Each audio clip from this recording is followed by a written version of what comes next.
Yeah. Yeah, that I know. Okay. Live. There we go. Who came? Richard came? It should be Richard. They told me he's coming. He's coming late though.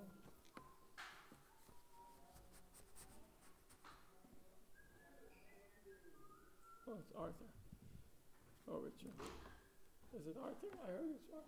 How's Arthur, by the way? You went to see him again? He came last week or the week before? Yeah.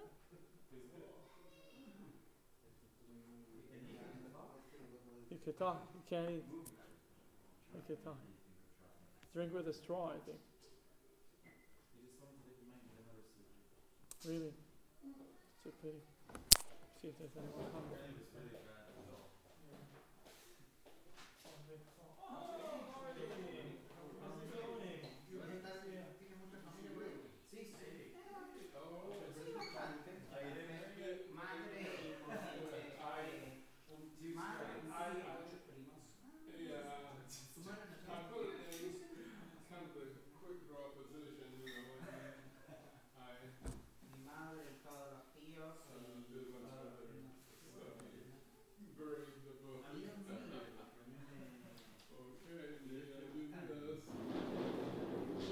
Okay, so there was this this couple who were married for many years.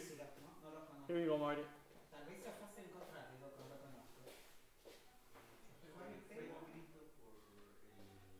I got you covered. Got it? Got you covered? I'm saying. That's the beauty of the kippah. Nobody knows when you're losing hair, you know. That's why people invented the big kippah, you know.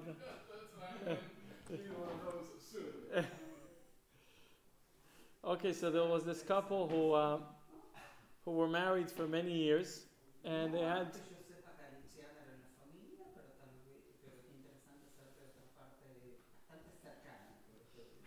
had no secrets between them, this couple, but there was one secret box. Hello, Richard. There was one secret box that was in the bedroom that the wife asked the husband never to open. Okay, so the story, they're married for many years, no secrets, everything they talk about. There's one box in their bedroom. The wife tells the husband, you never open this box. So it's been about 50 years that they're married. It's the, what is it called? The golden wedding? What is it called? Yeah? Golden anniversary. Golden anniversary. And the husband says, okay, you got to tell me what's in the box. I have to open the box. What's going on? It's been 50 years. I promise you I never open it, never pick it. So she says, okay, you could open the box. He opens the box and he sees 2 sweaters and an envelope. And he says, what's this?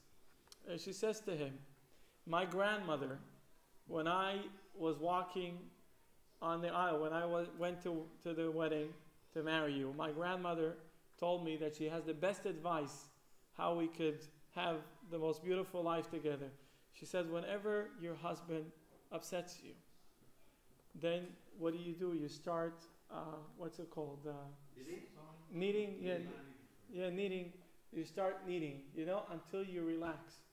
When you relax, when you calm down, you go out of the room and everything will go okay. Whenever you want to burst into, get into this big fight, instead of that, go to the room and start kneading.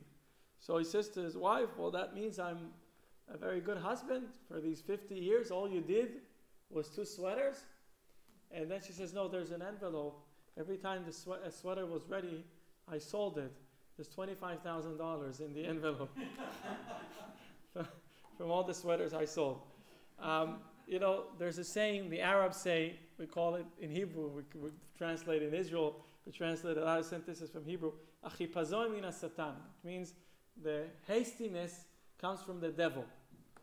You shouldn't rush. And,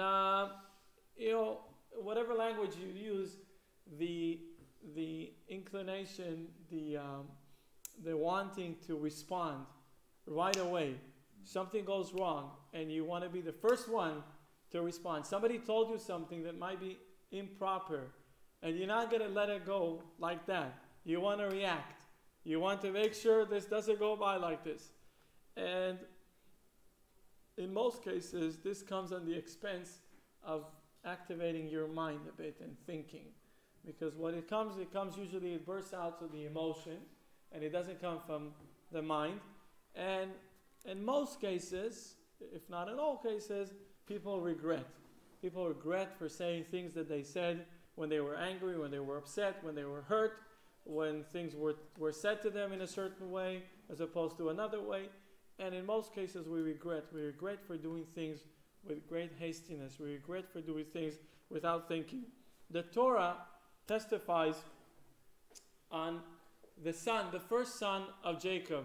Jacob was the patriarch that was named Israel. And he was the one to start this dynasty of Israel. Of course, Abraham, Isaac, Jacob. Jacob's name was changed to Israel. Why? We are the children of Israel, the sons of Israel, the people of Israel. That all started. Jacob had 12 children. His first son, would you imagine, Jacob, a pure, righteous person, married to his wife, Leah, Rachel, right? There was great love over there, and everything was good. He was righteous, she was righteous, and the firstborn son comes, Reuben. You would think that Reuben would be the most successful and the best son of all 12. Not our Reuben is the most successful of all of his 12 siblings, is right. All of your 11 siblings, you're the best. You're the best of everyone. And Torah tells us that Reuben lost it. He lost that merit. He lost that privilege. Why? Because he rushed. Because he did things with hastiness. Look at what quote from Genesis. Reuben, that's what Jacob says. You are my firstborn, my strength, and the first of my might. You should have been superior in rank and superior in power. You have the restlessness of water. Therefore you shall not have superiority. For you ascended upon your father's couch. Then you profaned him who ascended upon my bed. The story goes that when Rachel passed away, Rachel and Leah were sisters, and they were also the maidservants. They also were married to Jacob. She had 4 wives total. And when Rachel passed away, Jacob took his bed and put it in the tent of Bilhah, which was the maidservant of Rachel.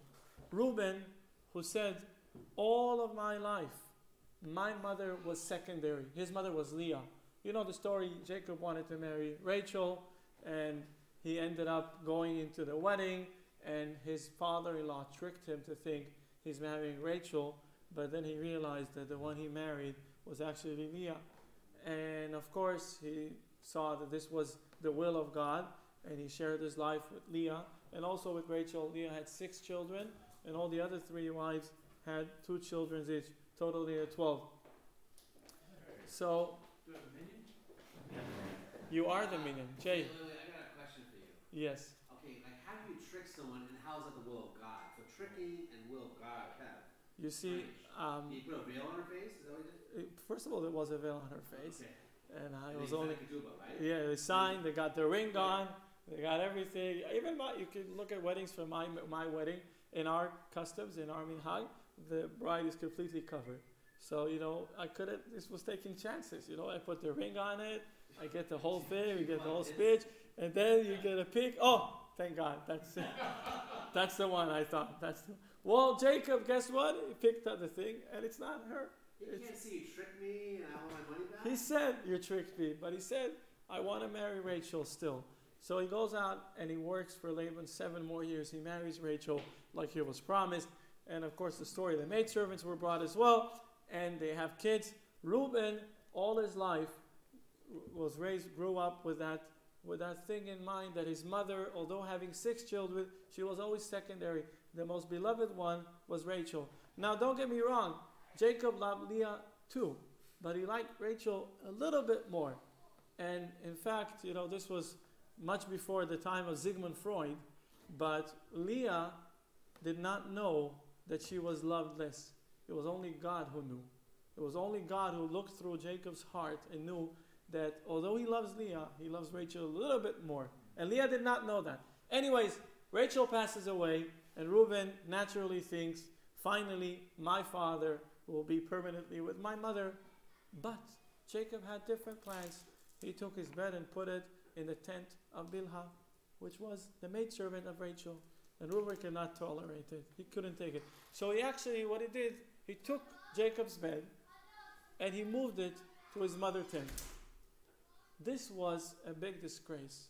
And this hurt Jacob a lot. In other words, you're my son. You don't supposed to intervene and to mix in things that are not yours. Okay, this wasn't such a big deal. You took the bed, you call up some Mexican guy, you take the bed back. It's not, what's the story, right? You take a bed, let's just take a bed. Torah describes it as if Reuben actually slept with Bilhah. That's what Torah says, which obviously wasn't true. The reason that Torah describes it is because it was a big disgrace. It was a big thing. So Jacob, taking that to heart, saying to Reuben, you lost everything because you worked very hastily. You didn't think before you did. You reacted from your heart instead of from your mind. Look what Rashi says. Superior in rank, that's the Hebrew word yeter se'ed. You were fit to be superior over your brothers with the priesthood. You have the restlessness of water, the restlessness and the haste with which you hasten to display your anger, similar to water which hastens on its course. So we see the Torah. Yes. At first says Oh yeah, it's just the way I pasted the English into the Hebrew. The words are actually upside. It's supposed to be yeter se'ed. Yeter se'ed is. Okay, so here's the question for you. Reuben's mother was who? Leah. Mm-hmm. Okay, but who was the maid? Okay. The maidservant was. So he moved it to Leah. He moved his father's bed into the. She had 4 kids or 2 kids? She had 4 kids. 6. Leah had 6, and all the other 3 had 2. Yeah. So here Reuben lost it all. Rashi says Jacob is pretty much saying to Reuben, you were worthy. You had what it took. You had what it takes to be a leader. He was a leader when he was needed. When the brothers put Joseph in the pit, Reuben was the one to save him. When the brothers wanted to go crazy, Reuben was the one to put them back in track. When the brothers came back of Egypt, Reuben was the one to tell them, I told you so. This is the way to do things. This is the way. Reuben was responsible. Reuben had what it takes to be a leader, but he lost it. Why did he lose it? Because when he was angry, he didn't think twice, and he did two things patiently. So we could see that as an example, right? We have a verse from Proverbs. King Solomon said, it is also not good that a soul be without knowledge, and he who hastens with his feet sins. A lot of verses in Proverbs, you read them and you don't really know what it means until you see the explanation. Rabbeinu Yonah explains, without knowledge, a person might sin. Even with knowledge, when the person hastens and does things without deep thinking, he might be wrong. Hence, a person should always think and act patiently to avoid errors. So you could say somebody's ignorant. Ignorance is bliss. Somebody says they don't know better. They don't know anything. It is what it is. But what happens if someone is knowledgeable? Would that be a guarantee that he would never sin? No, that's not a guarantee. Even if someone is knowledgeable, and sometimes because that person is knowledgeable, instead of relying on their knowledge, they go and they work from their heart, as it says. They don't activate their clear mind. And of course, mistakes happen, and people do negative things that they didn't expect on doing. There's a story that's brought in a book called Sefer Hasidim, Rav Yehuda Hasid. An interesting story. It says about a person his father was lying in his bed about to die, and his father told him, this person, I want to ask you something, and I want you to promise and give me a swear that you'll do it for the rest of your life. Never be angry at night. If somebody really is on top of it, somebody really annoys you, wait until the morning. Never be angry at night. That's how the father passed away. The son, of course, with great tears, promised his father that this would happen. And years go by, and this son, who became now a man on his own and a father, had financial hardships, and he had to go out of town, go out of the country to get a job. And unfortunately, it wasn't like nowadays you take a plane, you get to the other side of the world. Reuben here is traveling to the other side of the world. It's a big journey, but in 36 hours you'll be there.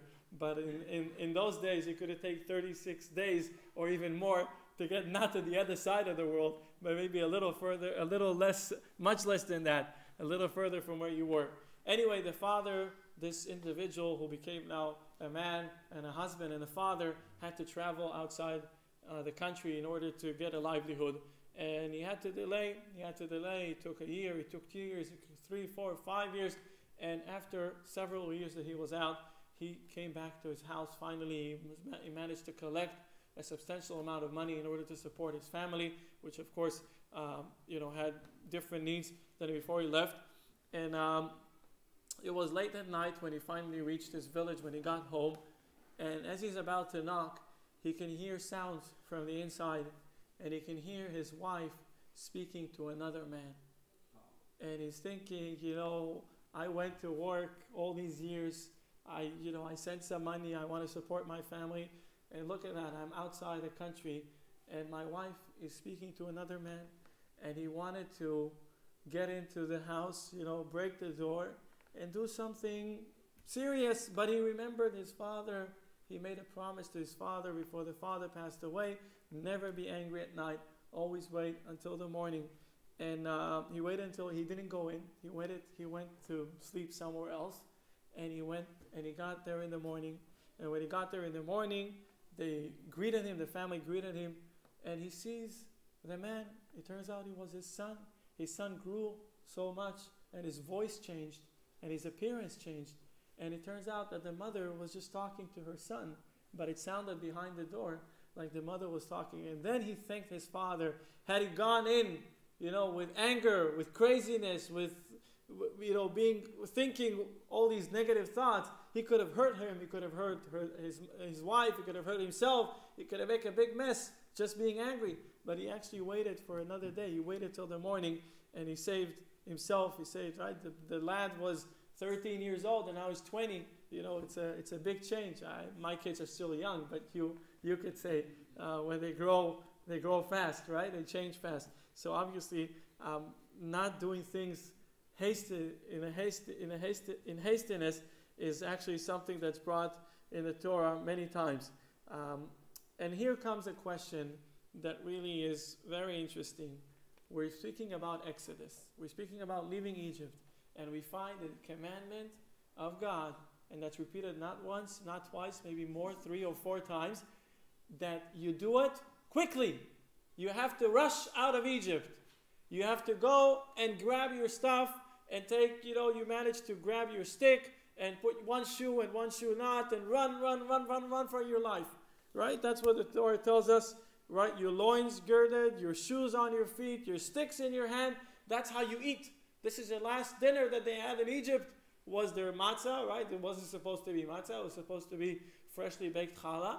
But, they had to run away. Otherwise, we would eat challah on Passover. Wouldn't it be nice if we eat challah on Passover? But no challah on Passover. Why? They had to run away. They put their bread in the oven, and all of a sudden, Moses comes and says, guys, we're leaving. Okay, but we got dinner. No. Forget dinner. Take it with you. Yeah, but it tastes like matzah. Good. That's what our descendants will eat for thousands of years. It tastes like matzah. Anyway, they go and they rush out of Egypt, and they rush like prisoners running out of prison. And we are not sure why is it so. We're talking about an era where they're finally almost free. Pharaoh was plagued with 9 of the 10 plagues, and the 10th was already, as they say, the writing was on the wall, and they knew they were going to go out.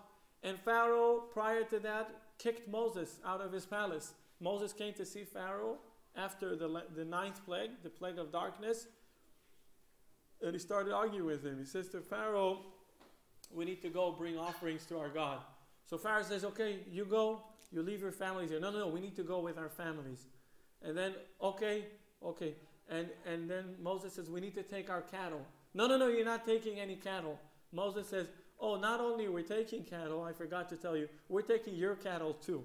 because we might need it, because we need to bring offerings to our God. And then Pharaoh gets furious, and he kicks Moses out of his palace, and he says, if you ever come here again, I'm going to kill you. So Moses says, well, that's great that you said that. I'll see you around. And of course, at night, when God comes down to Egypt and struck the firstborn, and Pharaoh was the one running with his pajamas around Egypt, saying to the Jews, leave, leave, leave, go away, get out of here, get out, you should leave. And the question is, why do we have to do it in such a rush? Look at what the Torah tells us in Exodus. And this is how you shall eat it. This is Moses commanding the Jews of how they eat when they leave Egypt. Your loins girded, your shoes on your feet, and your staff in your hand, and you shall eat it in haste. It is a Passover sacrifice to the Lord. Rashi says, what is in haste? In Hebrew we call it bechipazon, a term denoting haste and speed, like in David was hastening, that the Arameans had cast off in their haste. We know another story that God revealed to Aram, the army of Aram, and God made sounds as if the whole army of Israel is after them, and they actually fled. They ran away from their camp, and they left everything behind. And you could see on the way that the prophet tells it. We read it in one after all. Anyway, Torah is telling us, here's another quote about it. Maimonides. You missed the Hebrew words before. Bechipazon, did I? Haste, not haste. Let's go back. It says haste. Nechpaz bechofzam. These are different verbs, come from the same root. Nechpaz bechofzam. It's also different terms. It's the same root, but that's brought in several places in the Tanakh. And Rashi quotes all of those. So usually, before eating dinner, what do? You take off your shoes, you open your belt, you sit comfortably. If you're richer, you sit comfortably in business class, right? Most of us sit like sardines. I'm sorry, that was for you. So, but you think dinner, Leon, you think dinner. You think you have guests coming to your restaurant, to your house. You say, okay, everybody, tidy up, get all done, and then we're going to eat dinner. That's the exact opposite of a holiday meal. That's a holiday meal. But God says, no. No, don't take off your shoes. Actually, put on your shoes. Don't take off your jacket. Put on your jacket. Hold your stick in one hand and get whatever you can from that matzah and the Paschal lamb from the Passover and run for your life. That's what we're supposed to do. And the question is, why is it so? Right? Let's look at what Maimonides writes. This is, nobody is Moroccan. Moroccan Jews, Moroccan Jews, the Tunisian Jews as well, start the Hakadah with the words in Aramaic, Bivhilu yatzanu mimitzrayim. And that's how Maimonides writes, which means we rushed out of Egypt. And look at Deuteronomy, you shall not eat leaven with it. For 7 days you shall eat it with matzah, the bread of affliction. For in haste you went out of the land of Egypt. And another quote, they baked the dough that they had taken out of Egypt as unleavened cakes, for it had no leaven. For they were driven out of Egypt, and they could not tarry. And also they had not made provisions from themselves. And the question is, who were they running from? Pharaoh actually told them to leave. And this is when they could tell Pharaoh, okay, listen, Pharaoh, you told us what to do. That's gone. Now we tell you what to do.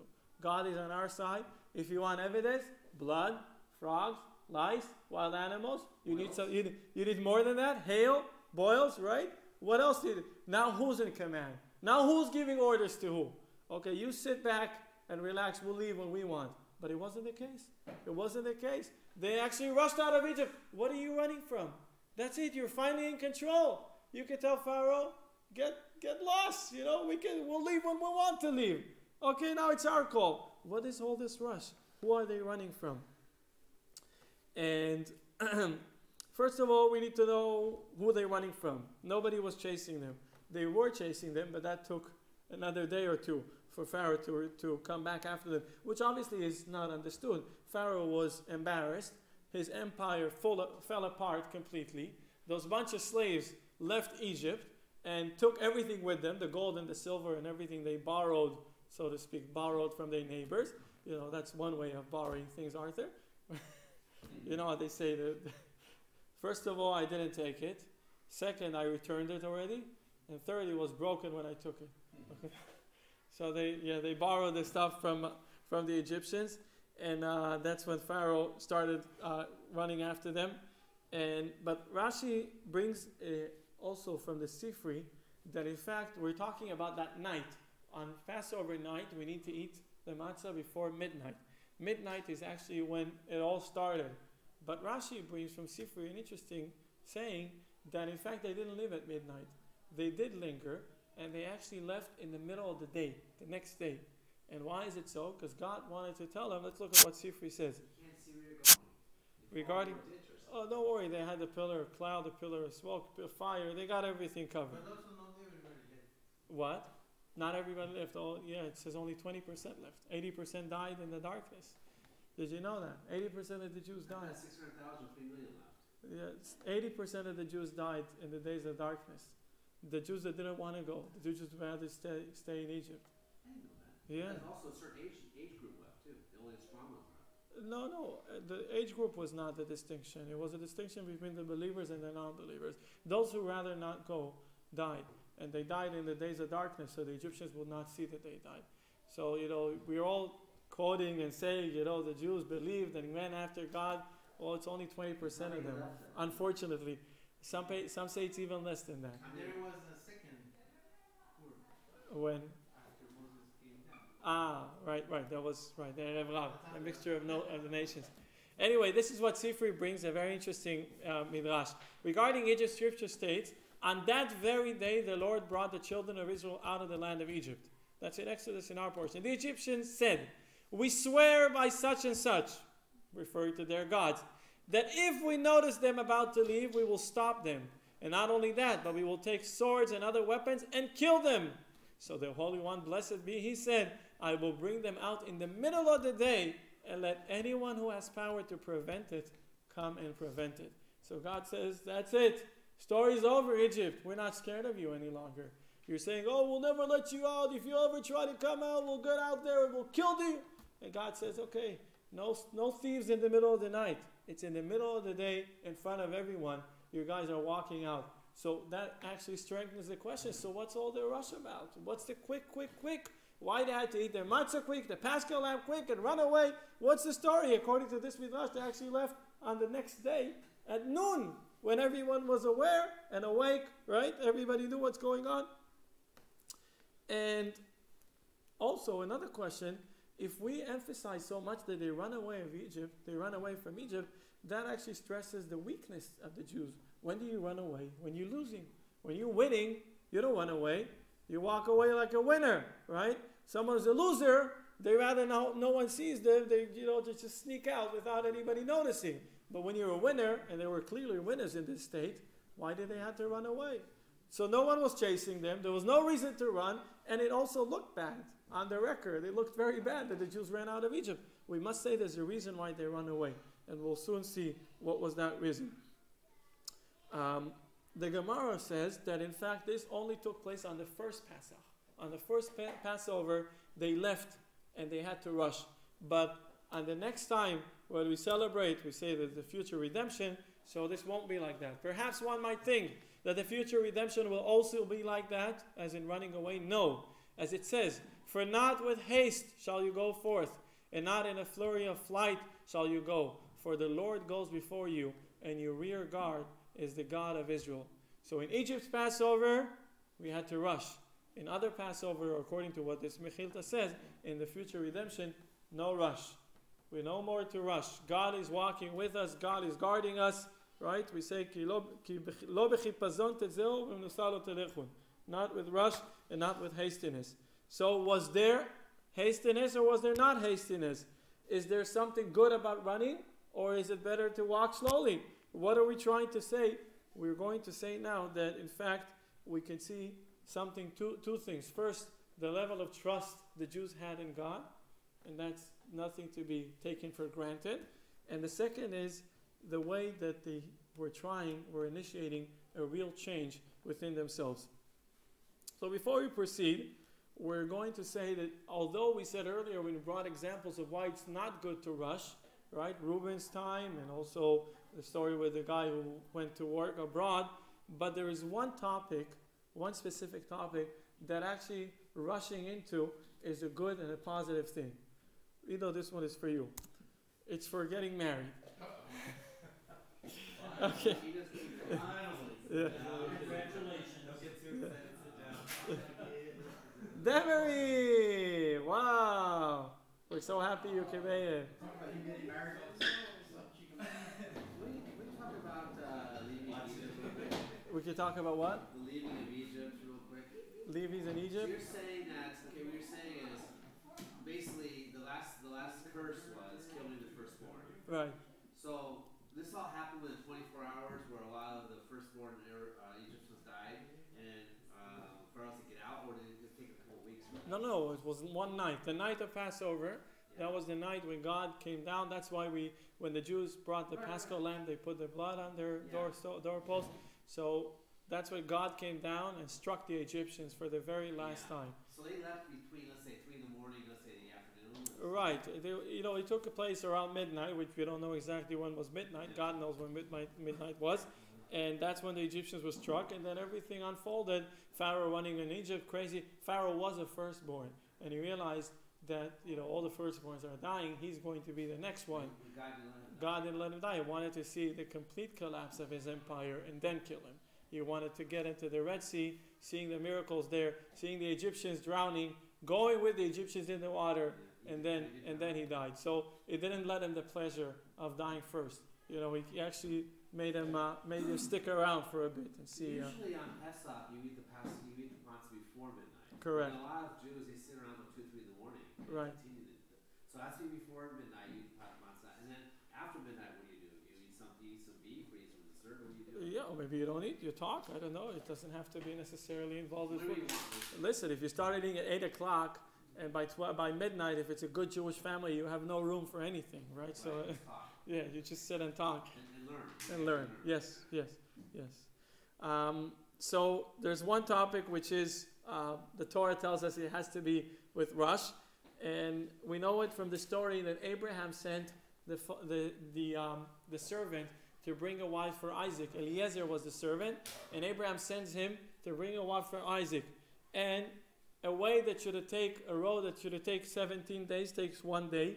Eliezer goes half day, and he gets this miracle where he jumps from one place to another in a complete miraculous way. And he gets in there and he finds this girl and he says, "Would you marry my master's son?" And she says yes. And then they go to her house, and then he says, "Okay, she wants to marry my master's son. We're leaving." And she says, "I want to marry the master's son. We're leaving." And everything goes on quickly. And guess within 2 days he's back and he's got her and they get married. Now what's wrong? What's the story here? No dating, not taking her out, coming with his Benz, right? Driving her through the city. Nothing. The servant finds her. He puts together a list of criteria, right? He says, what am I looking for? He's looking for someone who's noble. He's looking for someone who's kind. He's looking for someone who comes from a good family. Guess what? He goes with his camels. All know the story. He gets to the well. He comes with his camels, and he says to himself, "How will I ever find a wife? But I'm going to come to the place of the water, right? And I'm going to say I'm thirsty, and whoever offers me to drink and also offers my camels to drink is going to be the one." And guess what? Rebecca shows up and says, "Would you like to drink, sir?" And he says, "Yes." And she says, "I'm going to give your camels some water as well because they're probably thirsty." And then he says, "You're in. That's it. Story's over. You're getting married with my master's son." Everything is rushing. Everything is running. So why is it so? The Talmud says that, there's Cholam. You know what Cholam Moed is? There's holiday. The holiday, for instance, Passover or Sukkot. There's the first day of the holiday. And then 6 days later, there's the second holiday, right? The days between the two holidays are called Chol HaMoed. Chol HaMoed are, in Hebrew, it means Chol is like a weekday, and Moed is like a holiday. So it's weekday holiday, which means that on one hand, you could work, you could use your phone, you could drive a car, but on the other hand, it's also a day of festivity, a day of celebration. So these are the few days. Now normally, on Chol HaMoed, you're not supposed to engage in different joyful events. For instance, you're not supposed to marry on Chol HaMoed. Why? Because there's a saying, we say, En me'arbevim simcha v'simcha. You don't mix one joy with another joy. Now it's time to dedicate to your family and to the holiday, and then there's a different time. So, but to engage, or to, what's it called, betroth? What is it called, the word, right? You're allowed to do that, right? This is what the Mishnah says. In Moed Katan Shmuel said it is permitted to betroth a woman on the intermediate days of the festival, lest another come and betroth her first. That's a very interesting argument. I have to say something. So basically, when we have Pesach, we have 2 days. there's 6 days between Pesach, and then we have Pesach again. Right. That's the Oh, second holiday. About the 6 days, right? Yeah. That's when you can't drive or can't get around. No, Israel. we could drive. No, Israel is so traffic jammed. Oh, it's so because busy, you can't go anywhere anyway. Yeah, because yeah. So basically, it's a holiday doesn't work. That's what the You're so busy running around in circles, you can't drive, you can't get around. The physician that was here 2 years ago, a year ago, gave a lecture. The one who was a physician at Yom Kippur War, he came and he spoke here, Yitzchak Brook. So he said that the Arabs attacked us, 73, they attacked us on Yom Kippur. And they thought, the Jews were all in synagogue, it was true. But in fact, it actually made life much easier for the IDF to get to the border, because the roads were completely clear. Right. So they got whoever they needed to get, and they got within a fraction of the time it would take on a regular day. So he thought, eventually it served. Unfortunately, it wasn't a good war to begin with. Like any other war, it's not a good war. It's 2 days and 6 and 2. Is that how it works? 2, 5, 2 usually is So that's the same we were talking about. You have your holiday. Holiday weekday. It's called Chol HaMoed, the intermediate days of a festival. You can't get married in those 5 days. You can't get married on this 5 days, but you could get engaged on these 5 days. Not only you could engage it, if you find the one, you want to do it, you do it. Okay, even if it's a holiday, you get. Why? Because when a person doesn't marry, it's no good. It's no good. And in order for a person to get married, we try to accommodate it. So we try to do it in a fast way. And here there's an explanation. I could go in at length. This could accommodate 3 or 4 classes. Just this matter about love and mutual life. People think when they watch movies, they think that you meet someone and then your eyes meet and then hearts are in the air and love is there. But that's in the movies. In real life, love comes from hard work. It comes from working together. That it explains what we said about Rebecca, right? Isaac marrying Rebecca. It says he married her, and Isaac brought her to the tent of Sarah, his mother, and he took Rebecca, and she became his wife, and he loved her. Look at the order of what the things say, of the scripture said. And he took Rebecca, she became his wife, they got married, and he loved her. First they got married, then he loved her. Look at that Rashal Hirsch. Rabbi Shimon Ephraim Hirsch was a famous rabbi in Germany in the 19th century. And he says as follows: the more she became his wife, the more the love grew between them. Jewish marriage is not founded on desire, but on emotion-embedded intellect. This is why love grows the more they become connected. Rashal Hirsch explains that marriage doesn't come two people meeting each other and say, I love you, let's get married. They meet each other, they like each other, they're fond of each other, and then they get into a relationship. And then, only then love comes. From all these day-to-day activities and all these mundane things that we do for each other, and then love comes. And that's what he said. Instead of looking for the right person, think of being the right person. People think, I'm looking for the right. Well, you know what? You should be the right person. It's all within you. You find someone who's nice. You find someone who you have a lot in common with. You find someone that you think you get along with. You're looking for love. You're going to make it into a love situation. It's not going to come on its own. And if it does think like it comes on its own, it will also fade away on its own. It won't last. If it doesn't come, if it doesn't have a basis, if it doesn't have ground to hold into, it will just fade away. Just like it came, right? That's what's easy come, easy go, the saying. Just like as it comes, it will also fade away. But if it comes as a result of a bond, of a connection, of something you build together, it won't fade away. It won't fade away at all, and surely not fade away easily. You're absolutely right. Thank you.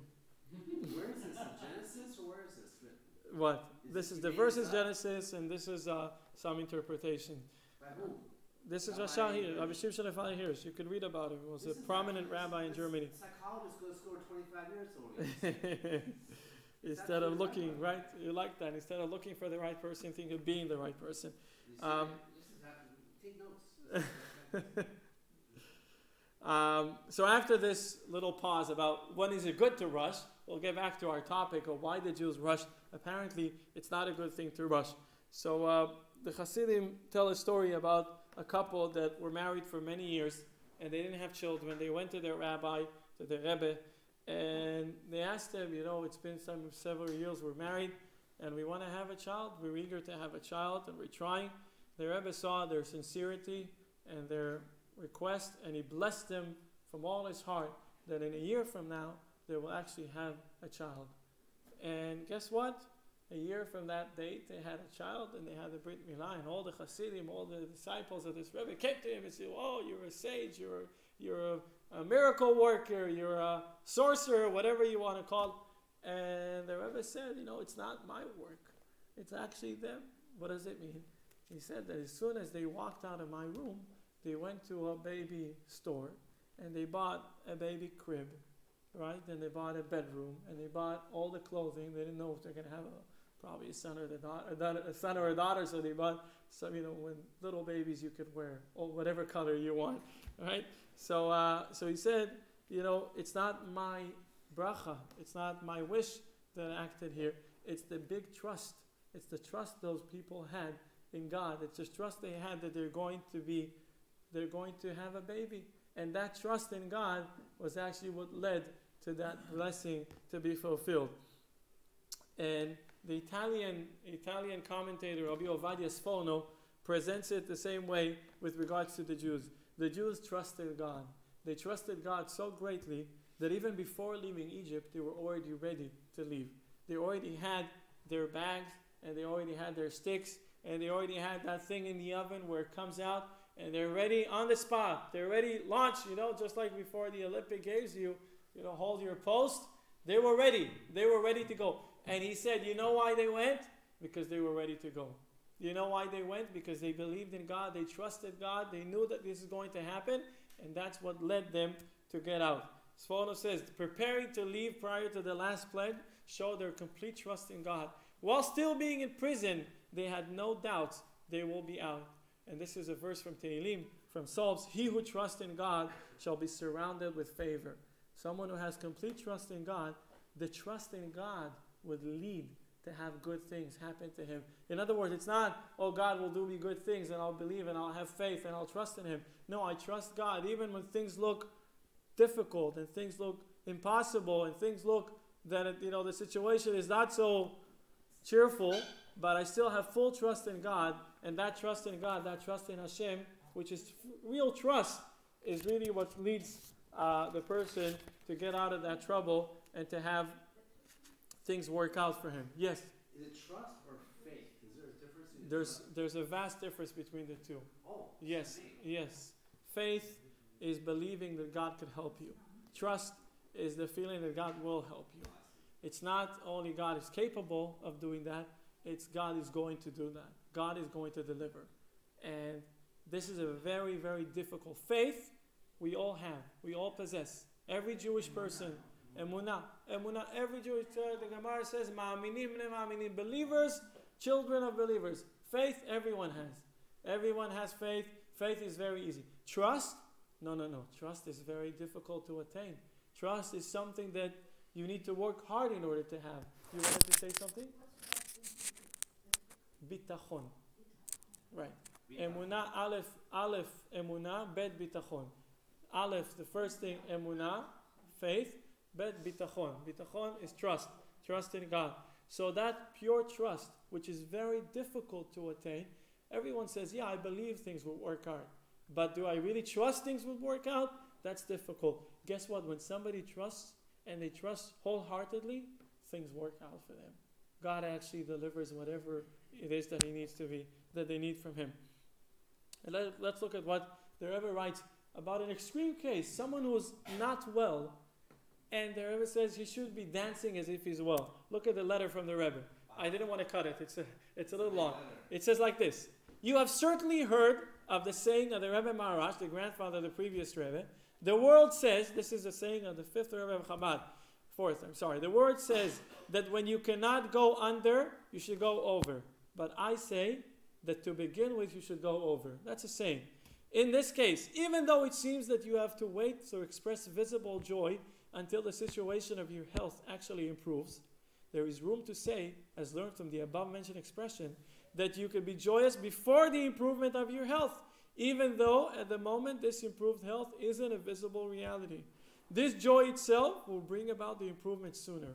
This approach follows the saying that was taught a number of times by the Chabad Rebbes. Think good and it will be good.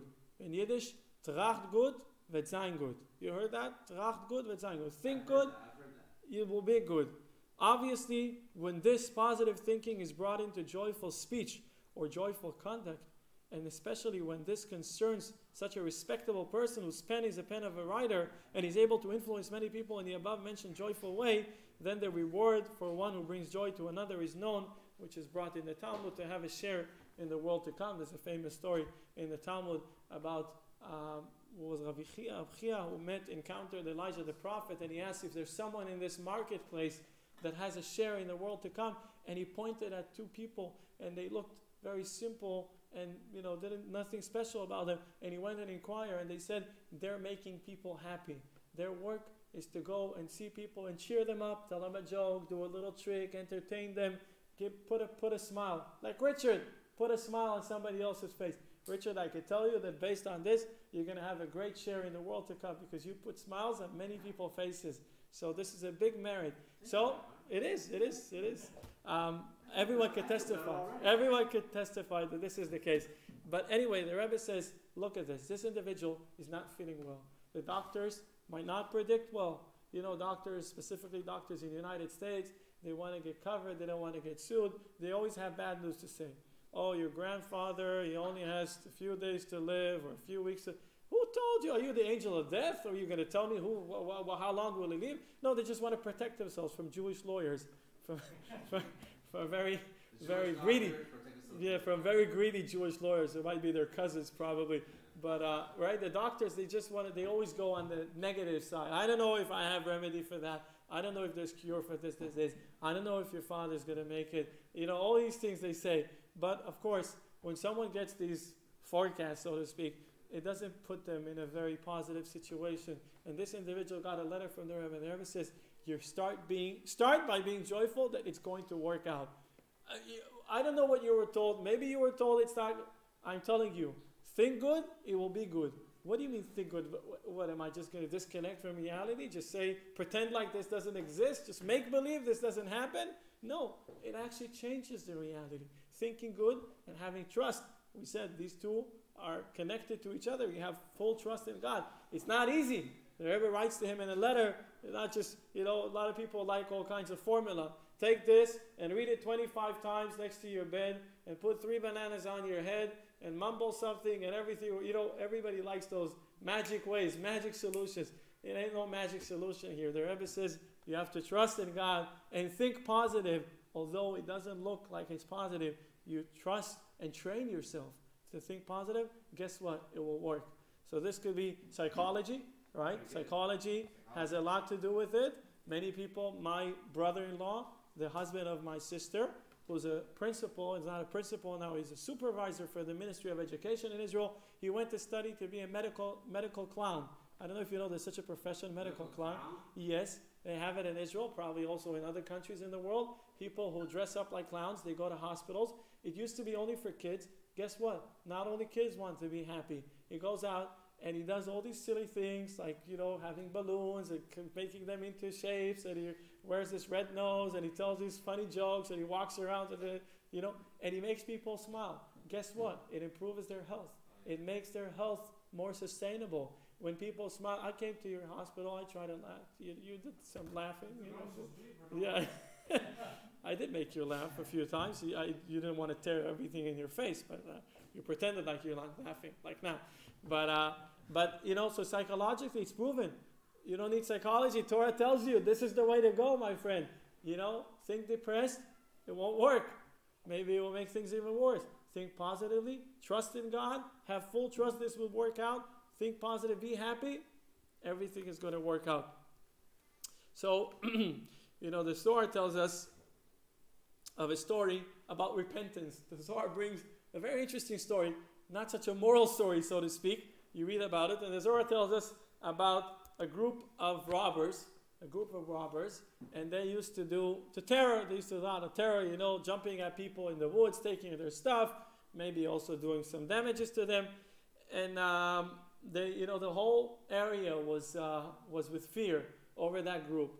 And finally, the king decided that he wants to do something. He sent his best teams.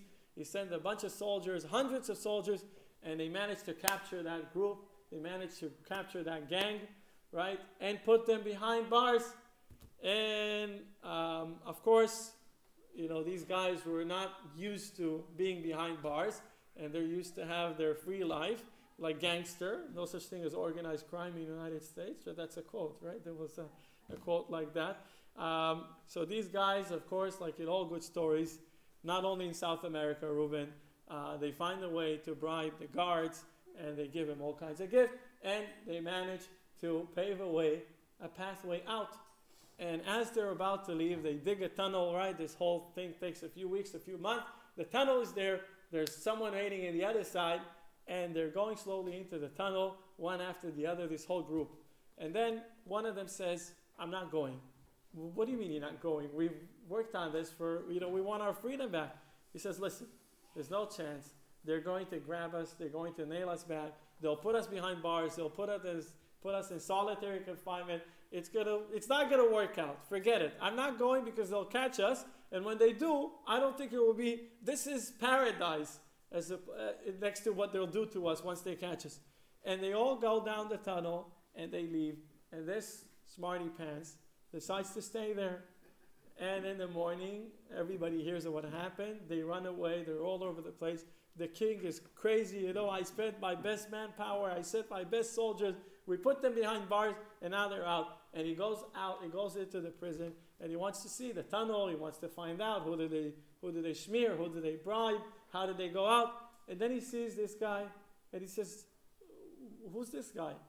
And they tell him it's one of the robbers. He said, "What are you doing here?" He said, I didn't want to go.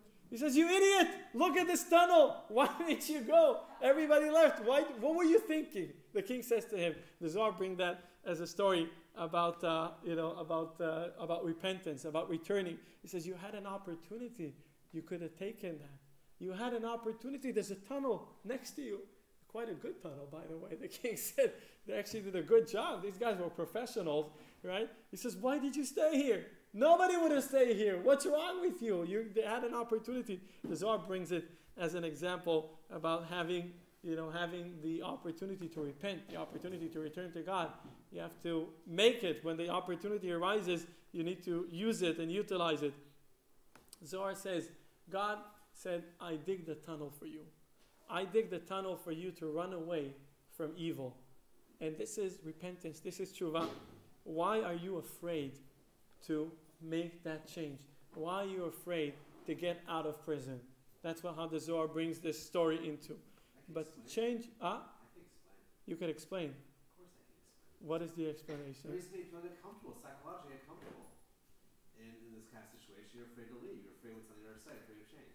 Exactly, you're afraid of change. That's hence. Okay, can you sit here and I'll sit there and we'll get Yes, and you'll get my paycheck as well. You need to grow a beard. That's no problem. That's no problem. I'm sorry, Rabbi, but no disrespect. I love you very much. I know, it's mutual. So you're right.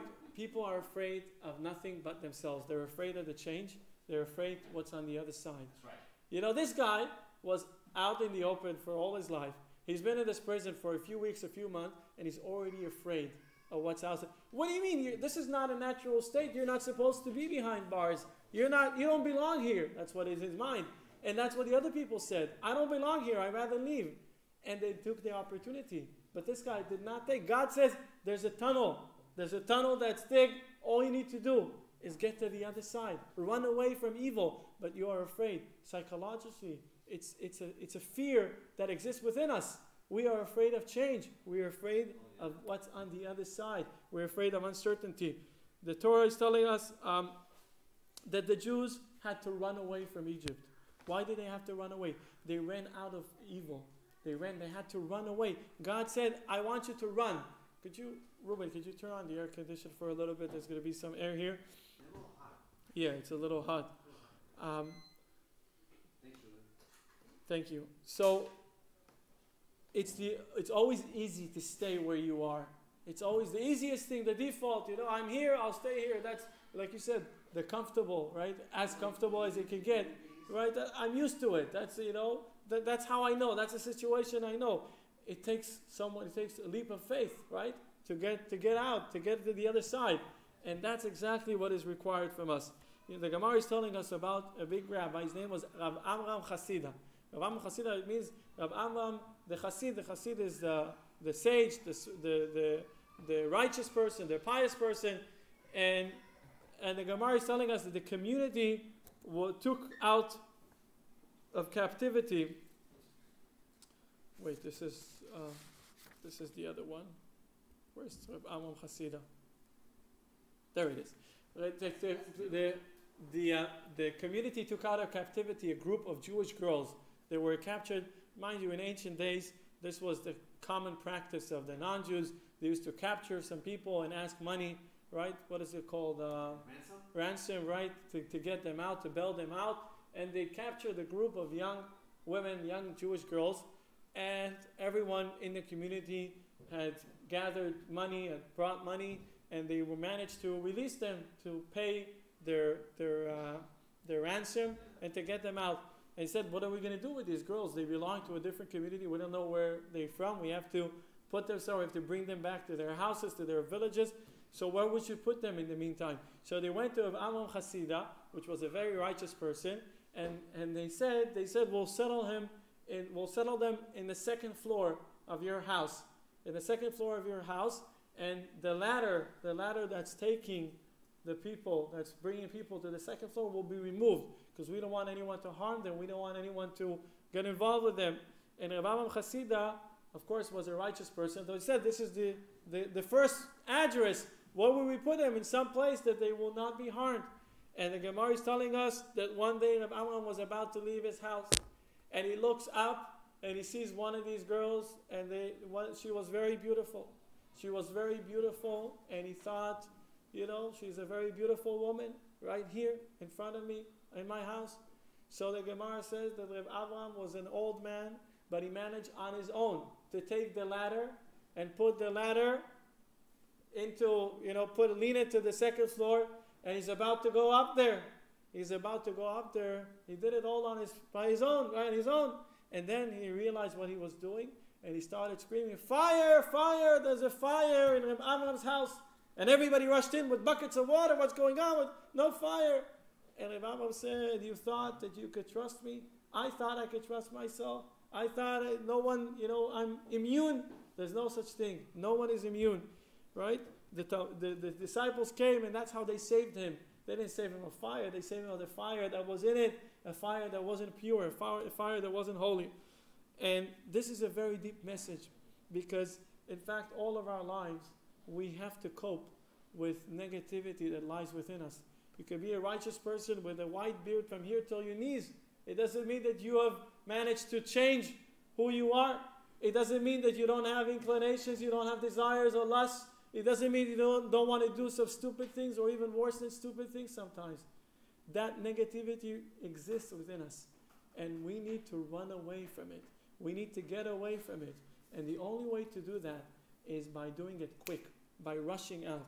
And that's what the Jews wanted to achieve, to attain, when they left Egypt. Let's look at what Tanya says. This was supposed to be the next slide. This is Tanya chapter 31, a very important chapter in Tanya. This, the release of the soul from his exile in the body, is the nature of the exodus from Egypt, in connection with which it is written, the people have fled. At first sight, it is strange that it should have happened in this way. For had Pharaoh been requested to liberate them forever, would he not have been compelled to let them go? He actually kicked them out. He wanted them to go. What is their running away? But because the evil in the souls of the Israelites was still in its strength, in the left part, for not until the giving of the law did the impurity cease. Yet their aim and desire was to free their divine souls from the exile of the Sitra Acha, the evil inclination, which is the defilement of Egypt, and cleave to him, blessed be he, to him, meaning to God, blessed be he. Hence, in the time to come, when the Lord will remove the spirit of impurity from the earth, it is written in it, you shall not go out in haste, nor go by flight, for the Lord will go before you. Alter Rebbe says, is this Tanya? Yes. Alter Rebbe says, running out of Egypt, it wasn't a story that had to do because they were afraid of something. It wasn't because someone was after them. This was evil, and they had to be in a movement, in a situation, in a state of running away from evil. And says Alter Rebbe, guess what? We have that evil. It's within us, and we have to run away from it. We don't want to deal with it. We don't want to try and think, oh, this will never happen to me. I'm a righteous person. When it comes the time, you have to run away. This was in the time of Egypt. This is also in the time of when we live. But in the future, when God Almighty will bring us the redemption, it says that the impurity will be away. There will be no impurity. Therefore, we won't have to run away from anything. There will be nothing to run away from. But as long as that happens, yes, rushing out of Egypt wasn't because Pharaoh was after them, because they had to leave that state of leaving, of running away, of being quick, of hastiness is what was required. Because when you see something that's hot, when you see a fire, you don't think and contemplate, you run away from it. When you see danger, you don't get near it, you run away from it. That's the nature, that's how things should work. And that's what happened in Egypt. The Jews had to leave Egypt. It wasn't just God putting them from one place and putting them in a different place. He actually made them run. He wanted them to run. He wanted us to run. And that's what the Tanya explains, that we have to run away from the evil.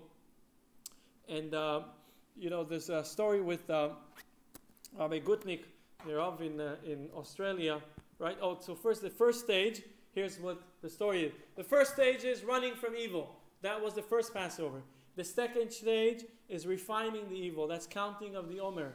We know that between Passover and the giving of the Torah, there's 49 days, 7 times 7, 7 heavenly attribute, grace, kindness, right? We know discipline, right? We all know the 7 attributes. And then the final stage, getting rid of evil, that would happen in the future redemption. So, in other words, with going out of Egypt, going out of the evil, there's the way of getting out of Egypt. Trying to change our emotion and our intellect is very difficult. But what we could change is our day-to-day conduct, our thought and our speech and our actions. So the Jews going out of Egypt, they actually were the same people the day before. They didn't change at all. They actually relocated from one place to another. It took 49 days for them to actually change, for the change to be complete, so God could give them the Torah. It wasn't just a delay. God said, in 49 days I'll give you the Torah. They had to prepare for 49 days. They had to count the Omer, which means they had every day to try and think, how could I be better? How could I refine? Mind you, these people lived between the Egyptians for 210 years. They ate their food and they spoke their language and they behaved like them and they spoke like them and they thought like them. And that's why 80% of the people did not go. 80% of the people were so persuaded they were Egyptians. They didn't even believe Moses. Moses came and said, I'm taking all the Jews out. They said, come on, what's wrong with you? What are you talking about? There's no such thing as Jews. We're all people. Egyptians, I'm Egyptian, she's Egyptian, everybody's Egyptian. Moses said, blood, frogs, lice, hail, boils. He thought, people would get... They didn't get persuaded. They thought, I don't know what you're talking about. This guy's my brother. This is my homie. I'm with them. I speak their language. I eat their food. I think like them. I act like them. 80% of the people thought that. They didn't go out of Egypt. They stayed in Egypt. They went later, though, didn't they? What? Did they go later? They died. No, they didn't go later. It's tragedy, but Torah does not sweep it under the carpet.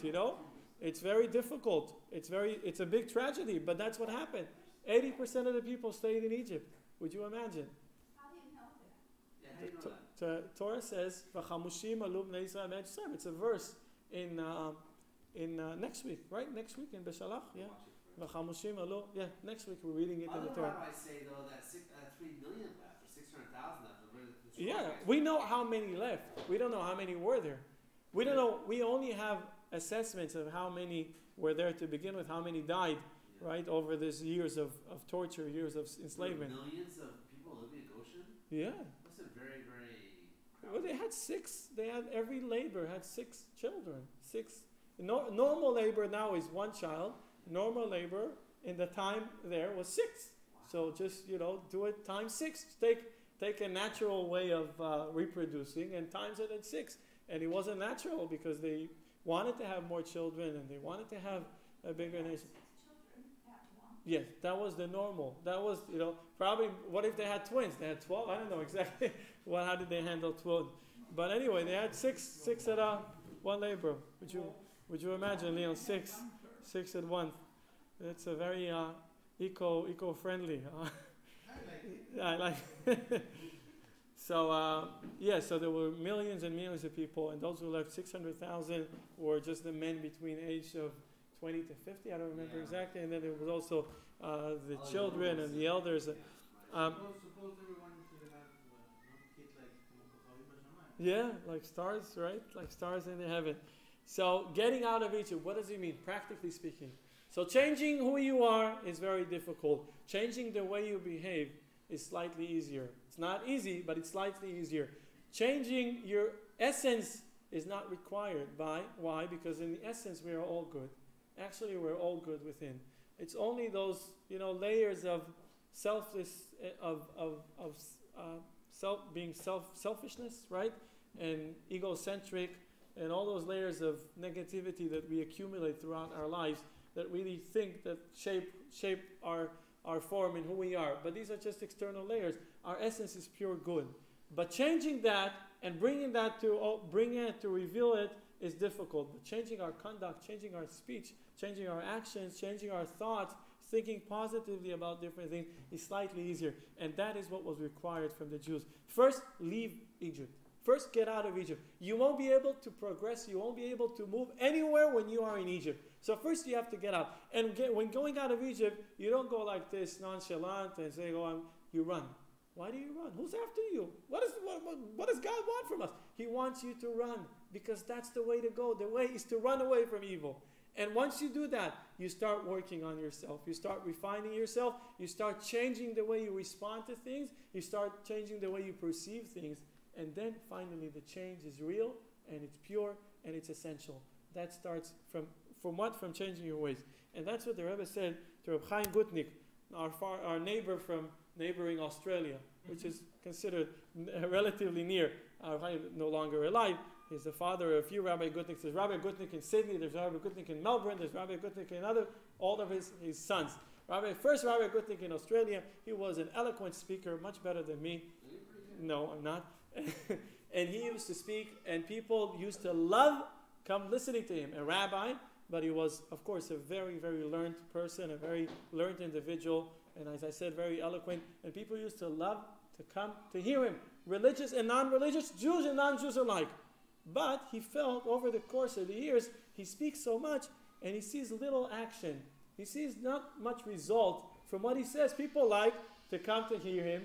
They don't fall asleep when he speaks, and they clap when you need to clap. They laugh when you need to laugh. They wipe their tears when you need to wipe your tears. Everything is going well. They cooperate. They interact, but nothing changes. He went to the Lubavitcher Rebbe, and he told them, I have this beautiful career in Australia. Everybody comes to listen to me, but I don't see anything happening. So the Rebbe told him, I have an idea for you. He says, whenever you speak something, whenever you prepare a speech, prepare also something, a little action, a little something that's of action, and say it in your speech. Always end your speech with a push to do something. In other words, not just answer all the questions that you have asked originally and tell people how Torah is beautiful and how all the knowledge in the world exists in Torah, but motivate them to do something, to act something. That's what I tell you. And indeed he went out and he went back to Australia, and he spoke about, there was one lecture he spoke about Shabbat, the beauty of Shabbat, the idea of Shabbat, the concept of Shabbat, resting and having time for your family, for your community, for God, and everything. And then he said, at the end of his speech, which was exceptional back then, he said, and I'd like to finish with a practical idea. And I'm sure your cardiologist will also like this idea. He says, I think you should quit smoking on Shabbat. He said, I know there's people that have to work on Shabbat. I know there's people that are having other habits to do. But based on all that beauty of what we just said on Shabbat, I think you should quit smoking on Shabbat. That's how he finished his talk. And next Shabbos, in the middle of the prayer, walks in an individual, an older man. He walks into shul. It was an older man who survived the Holocaust. And because of what had happened, and of course the post-traumatic syndrome of many Jews who survived the Holocaust, he wanted nothing to do with religion, nothing to do with Judaism whatsoever. And this individual, even on Yom Kippur, didn't come to pray. But this week, he came on Shabbos, he came on the Shabbat, he came, and Rabbi Gutnick knew of this guy, didn't know this guy, and maybe approach him, say hello, but nothing more than that. Next Shabbat, he came again, and the third Shabbat, he shows up again for the prayer, and so Rabbi came to him and said, it's wonderful seeing you.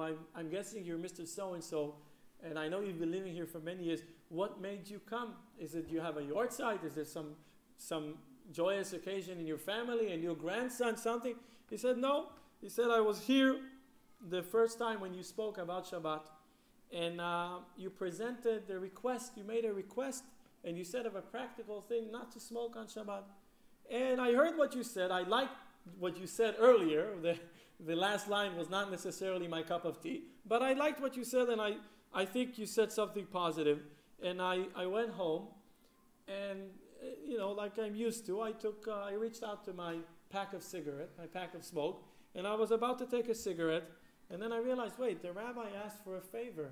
He did it as a personal request. He said, don't smoke on Shabbat. And so I didn't smoke. And then I said to myself, hold on a second. You referring to himself, you don't smoke? You don't smoke on Shabbat? Why don't you smoke? Because it's Shabbat? So, what are you doing here? Then go to shul. So I went to shul. I said, I'm not smoking. Why am I not smoking? Because it's Shabbat, right? Well, what do Jews do on Shabbat? They go to shul. So I went to shul. I started going to shul, and it actually felt good. It felt good. I decided to rediscover Judaism. I said, well, I don't smoke. The rabbi asked me, but if I wasn't Jewish, it wouldn't be a request for me, right? Why did he ask me to do that? Because I'm Jewish. If I'm Jewish, where am I supposed to be in shul? What do you do in shul? You pray. What after the prayer? You have gefilte fish, right? Kiddush, right? So he came, and he said, I liked it, and I stayed. And he says, who knows, maybe one day I'll start coming here regularly. So Rabbi Gutnick realized that having a simple request and a practical manner, the Rebbe told him, just be practical. Practical manner is what it all takes. And indeed, one single Jew that was affected by what Rabbi Gutnick said, actually brought him closer to Judaism and brought him closer to the community, of course. So, with all that in mind, we know that going out of Egypt is a journey, and that journey is something that we all have, and we all do, and we're all a part of. But the actual beginning, the initial stage of going out of Egypt is running away from evil, getting away from something that's negative. Everyone knows themselves. This is something that's very personal. Everyone knows within themselves what are their weak spots, what are their parts that are most difficult and most challenging. And these are the parts, that you have to run away from.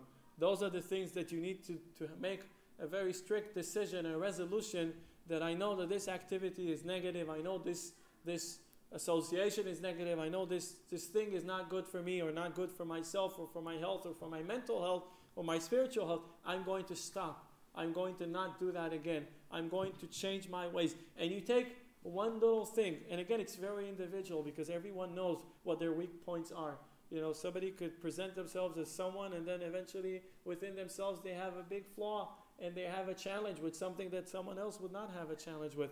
And that individual, that person says, I'm going out of Egypt, I'm going out of Edom, I'm disconnecting from everything that's negative, and that's the way to go, and that's the way to start the process that will lead eventually to the full and ultimate redemption. With that token, I can tell you that next week, on Tuesday, we're going to have a Farbrengen. Yes. Food. Farbrengen is when we sit together and we say Hasidic stories. Next week, on Tuesday, is actually the passing day of the previous Lubavitcher Rebbe and the day that our Lubavitcher Rebbe became the Rebbe. So it's a very special and auspicious day. So we celebrate by sitting together, telling stories, having dinner, of course, together, and mashke, saying l'chaim together. So we're going to do that next Tuesday. So you're all invited to come, and hopefully we'll manage to get out of Egypt. We'll start at 7 o'clock. We eat first, then have this, or Guess what? We'll eat and talk at the same time. If our mouths are full. No, I'll wait till your mouth is full and then I'll start talking. That's the trick. Okay, any questions? Arthur? No. Can I make a statement? A statement. Yes. You want me to leave the video on? Yes. Okay. Can I come up and make a statement there? Yes, let me see if somebody asked a question, because this guy said he's going to ask questions here. Okay, it's not How high is asking. that? What is that? Okay. What's that hand? No, because you want me to keep the video on, right? Okay. Taking pictures of whom? Okay.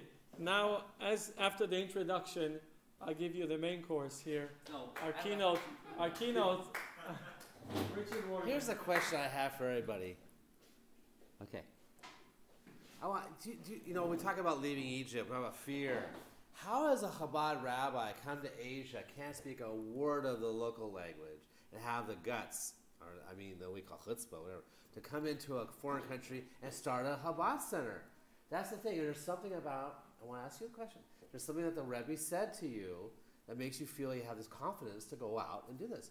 Because a lot of people have a very, very hard time leaving their comfort zone. And especially leaving their comfort zone, and you have no idea, arrive in the country, you have no idea what you're going to find. You have no idea what you're going to, it takes money, it takes support, it takes a lot of different things, especially money. How does one do that?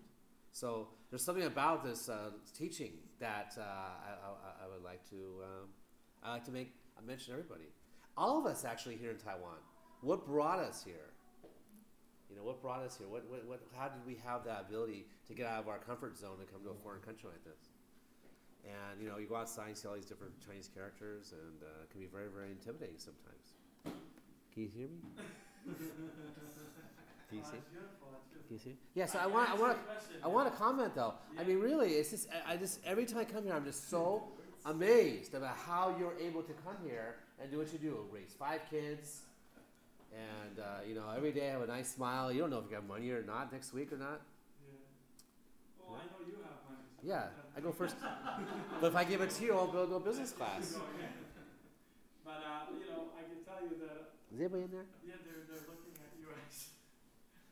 I can tell you that really I'll tell you what, gatherings like this is really inspiring to me. Yeah, of course.